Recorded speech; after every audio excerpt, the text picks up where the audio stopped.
교육 자체가 다원주의적이고 인류의 보편가치 이런 걸 추구하는 그런 교육을 많이 한단 말이에요. 서구 대학에서는. 우리나라에서 그렇지는 않죠. 근데 이게 또 반대로 생각해보면 약간 제국주의적으로 볼 수도 있을 것 같아요. 왜냐하면 환경은 지들이 다 파괴해놓고. 제가 지금 인터넷 커뮤니티를 보다가 요즘 되게 핫한 글이 있어요. 하버드 졸업 30주년에서 졸업생분이 썼던 글? 이거에 대해서 형도 어떤 느낌을 가지실지. 여기에 나온 게 인생을 계획한 대로 살아낸 친구는 단 한 명도 없었습니다. 아무리 꼼꼼하게 계획을 세우는 사람이라도 예정 없이 찾아오는 일을 겪지 않은 사람은 한 명도 없었습니다. 너무 당연한 말 아닌가? 네. 인생에서 행운과 불행은 갑작스레 찾아오고 해운과 불행은 정말 우리가 컨트롤할 수 없는 일들에서 되게 많이 온다. 아무도 계획대로 사는 사람 없고 내 와이프는 의사잖아. 의사들은 좀 계획대로 사는 걸 좋아해. 왜냐하면 어릴 때 이미 진로가 결정이 되잖아. 자기가 31에는 전문의가 돼서 이걸 하고 있겠구나 라고 하는 11년 후에 자기 모습이 계획대로 가잖아. 물론 뭐 갑자기 의대를 다니다가 의대를 때려치고 뭐 딴 걸 하시는 분들도 있지만 그런 케이스는 거의 없기 때문에 19살 때부터 고등학교 때부터 너 의대를 가야 돼서 의대를 가서 6년 동안 계속 의대들만 보고 살고 인턴 가서도 의대들만 보고 에이전트 가서도 의대들만 보고 10몇 년을 그렇게 살아왔던 사람들은 인생이 얼마나 갑작스럽게 행운과 불행이 찾아오는지를 못 받아들일 수 있다고 생각하는데 내 와이프가 그랬거든. 내가 회계사를 했을 때만 해도 자동차 사업을 할지도 몰랐고 그러네. 부동산 뭐 이런 개발을 또 할지도 몰랐고 미술을 이렇게 나는 미술은 지구상 최고의 사기다라고 생각했던 사람이야. 가치 없는 코인하고 똑같다고 생각했던 사람인데 물론 일부분은 아직도 그렇다고 생각해요. 근데 이걸 하게 될지 몰랐다. 근데 인생은 예측할 수 없기 때문에 더 재밌는 거다. 우리가 여행을 갔을 때 재밌는 거는 예측 불가능성 때문에 그래요. 예측이 불가능하기 때문에 많은 일들이 일어나고 내가 예측할 수 없는 환경에 가기 때문에 감각이 열리거든요. 어쨌든 예측 불가능한 게 인생의 굉장히 필수 불가결한 요소고 우리를 불안하게도 만들지만 그렇기 때문에 인생이 재밌는 거 아닌가라고 생각해요. 또 이분이 느꼈을 땐 선생님이나 의사가 된 친구들이 대체로 행복해 보였고 변호사들은 대체로 행복하지 않거나 다른 직업을 찾고 싶어 했대요. 너무 당연하죠. 우리나라도 그래요. 행복에 대해서 얘기를 하면 한 편을 찍어야겠죠. 그쵸. 간단하게 얘기하면 좀 그런 것 같아요. 그렇게 일반화할 수는 없지만 기본적으로 변호사들이 워킹아워가 길어요. 의사들은 얼마든지 이제 일을 줄이려면 줄일 수 있고 일주일에 3일도 일할 수 있고 기본적으로 변호사로 성공하는 것과 의사로 성공하는 것과 뭐 다 힘들겠지만 변호사로 성공하는 게 난 훨씬 힘들다고 생각해요. 확률의 면에서. 그리고 변호사가 훨씬 워킹아워가 길어요. 상황이 불행해질 수밖에 없지. 워킹아워가 너무 길면 사람이 불행해질 수밖에 없지. 일반적으로 제 주변도 봐도 뭐 김현장 다니는 변호사, 서울대 의대, 뭐 연대의대 이렇게 좋은 의대 나와서 일하는 친구 얘들이 훨씬 많이 일해. 워킹 아워가 가장 큰 요인이지 않나. 직업 중에 하나가 이제 뱅커들, 뭐 헤지펀드에서 일하는 친구들이나 아니면 변호사들이 아니까 워킹아워 길면 당연히 행복으로부터 멀어질 수밖에 없죠. 또 여기 있는 게 예술 관련 분야에서 일한 친구들은 대체로 행복한 삶을 살았다고 말했습니다. 그 가운데 큰 성공을 거둔 친구들도 있었습니다. 그것도 되게 이거랑 좀 일맥상통하는데 집에 어느 정도 돈이 있고 부유한 친구들도 예술을 하는 경우가 많고 특히나 예술 관련 일이라고 하면 아티스트 말고 뭐 갤러리를 할 수도 있고 보통은 집이 좀 유복한 친구들이 많고 그 친구들이 좀 행복하게 일하는 경향이 있고 사실 예술 관련된 일을 하는 친구들이 대체적으로 행복했다라고 얘기하는 거는 왜 그런지는 잘 모르겠어요. 아마 그 안에는 기본적으로 집이 좀 부유한 친구들이 많지 않았을까라고 하는 내피셜적인 생각을 해봅니다. 그리고 행복은 돈으로 살 수 없다고들 합니다. 그런데 총동문회 직전 설문조사 결과를 보면 재산이 많을수록 스스로 행복하다고 답한 비율이 높았습니다. 너무 당연한 거 아닌가요? 가난하면서 행복할 수도 있지만 경향적으로 봤을 때, 통계적으로 봤을 때 부와 행복은 비례해요. 부자라고 행복한 건 아니죠. 부자여도 불행한 사람 너무 많아요. 뭐 이제 결혼을 잘못했다든가 가정이 되게 불화가 많으면 아무리 돈이 많아도 행복하기 좀 힘든 것 같고 지인이나 친구가 별로 없으면 당연히 행복하기 좀 힘든 것 같은데 돈이 많을수록 좋은 사람 만날 기회가 많아지고 그리고 가정의 불화의 대부분의 요소도 경제적인 요소예요. 기본으로 경제적인 문제가 해결이 되면 다툼의 요소가 굉장히 적어져요.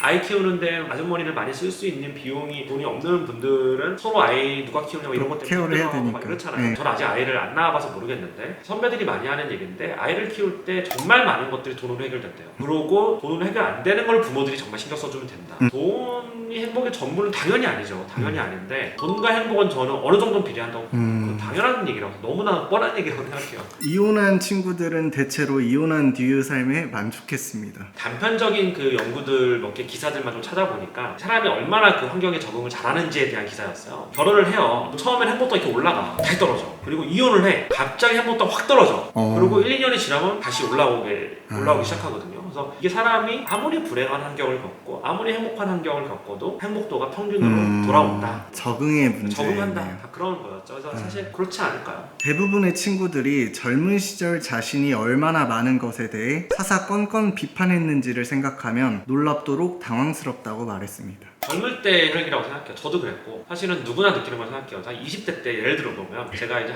대학을 다닐 때 저는 이제 무신론자예요. 근데 교회에서 나온 어떤 아주머니가 믿어야 된다고 얘기를 하는 거예요. 근데 내가 왜 믿어야 되냐라고 해서 논쟁을 3시간 동안 한 적이 있어요. 설교를 하니까 지금 같았으면 죄송합니다 이러고 갈 텐데 그때는 그 사람하고 격렬하게 논쟁을 했어요. 그거는 어릴 때니까 그랬던 것 같아요. 지금 뭐 그런 시간이 어딨어. 지금 바빠 죽겠는데 20대 때는 에너지가 있잖아.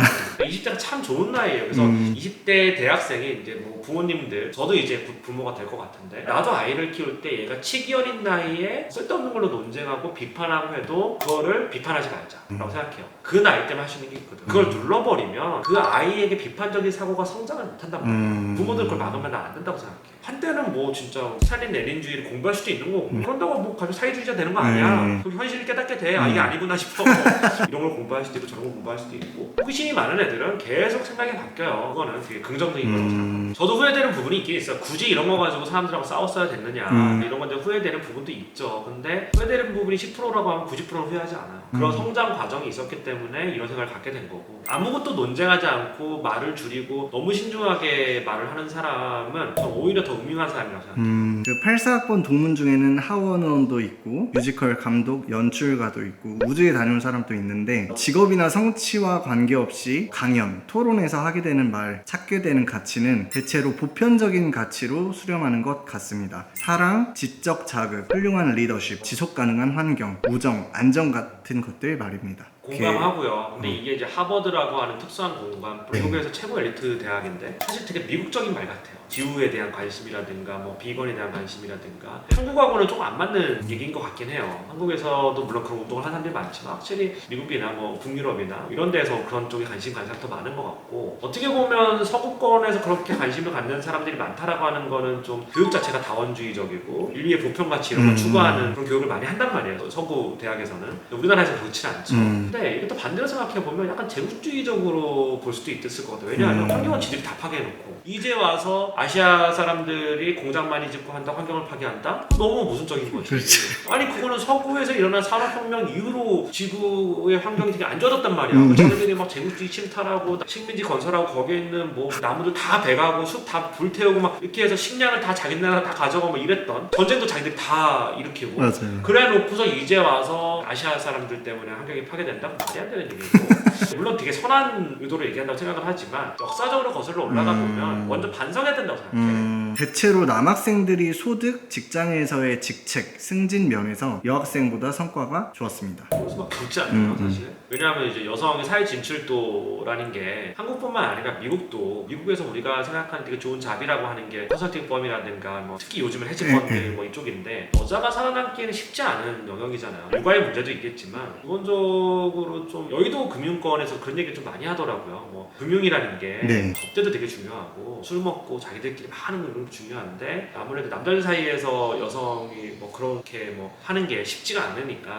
확률적으로 봤을 때 고위기업의 최고 임원들은 남자들이 많을 수밖에 없는 경향이 있는 것 같고 유리천장의 문제도 있을 거고 너무 당연한 얘기죠. 사랑만으로 모든 걸 치유하고 해결할 수는 없다고 생각합니다. 그러나 한 친구가 말한 것처럼 사랑을 주고받는 것만으로도 정말 큰 힘이 됐습니다 하면서 이 나이가 들수록 사랑한다는 말을 많이 쓴다고 하더라고요. 형은 어떠세요? 나는 안 그런 것 같긴 해. 왜냐면 이제 나이가 들수록 사랑받고 싶어하는 요구는 커지긴 하는데 나도 좀 올드 세대라는 생각이 드는 게 감정 표현을 많이 하는 사람들이 행복하게 살거든. 그게 되게 연관이 깊어. 우리의 사고는 언어로 규정이 되고 우리가 어떤 언어를 쓰냐에 따라서 내 구조가 다 달라진다고 생각하거든요. 그리고 생각하는 방식도 달라져. 솔직히 얘기하면 나도 실천을 못하고 있는 건데 상대방한테 항상 고맙다고 얘기하고 사랑한다고 얘기하면 너무 좋잖아. 사실은 나도 무뚝뚝하고 마음엔 있어도 이걸 밖으로 잘 표현을 못해서 미안한 거를 미안하다고 잘 얘기 못하거든. 다른 쪽으로 이제 제스처를 취하지. 그런 거를 나도 부족한 부분이고 사실 그런 거를 많이 할수록 인생이 감정적으로 더 풍요로워지지 않을까. 아무튼 하버드생이 쓴 글을 일단 한번 쭉 봐봤는데 형의 시각에서 또 한번 해석을 하니까 더 재밌었던 것 같아요. 뭐 사실 이게 하버드생이 아니었으면 기사로 실릴 것 같지도 않았는데 그니까 뻔한 말도 많고 이러니까 역시 미국도 학벌주의 사회구나.